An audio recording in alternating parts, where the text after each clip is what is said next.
Kisha akasema wal yawmil akhir, na kuamini siku ya mwisho. Hii ni nguzo ya 5 katika nguzo za imani. Na siku ya mwisho makusudio yake ni siku ya kiyama. Ndio siku ya mwisho. Kwa nini? Kwa sababu hakuna siku nyingine baada ya hiyo. Katika siku za dunia hakuna siku nyingine tena. Kwa hiyo ndio maana ikaitwa siku ya mwisho.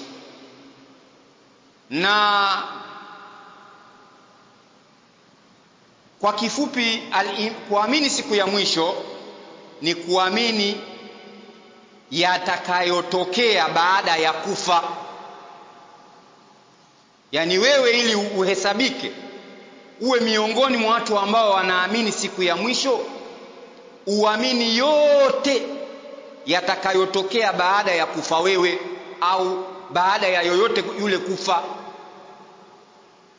Min adhabil qabr, ikiwemo adhabu ya kaburi, neema ya kaburi, uamini. Hiyo ndio miongoni mwa maana ya kuamini siku ya mwisho.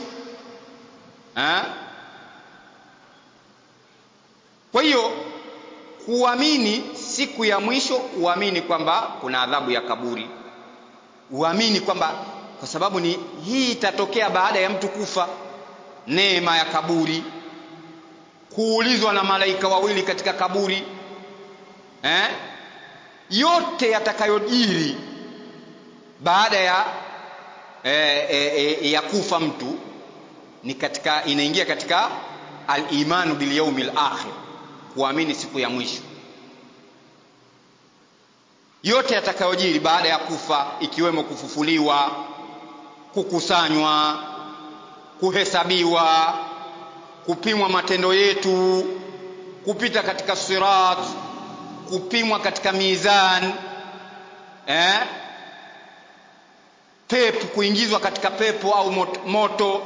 Yote haya yanaingia katika kuamini siku ya mwisho. Haya lazima uyaamini kwamba yatatokea yote. Kwa kifupi, kuamini siku ya mwisho ni kuamini yale yote yatakayotokea baada ya mtu kufa. Yaani kama leo tumemsindikiza mwenzetu, tumemzika, uwe na itikadi ndani ya moyo wako kwamba sasa hivi tushamaliza kumzika mwenzetu, anaulizwa sasa hivi, ashajiliwa na malaika wawili, na kuendelea sasa yatakayojiri baada ya kufa, uyaamini.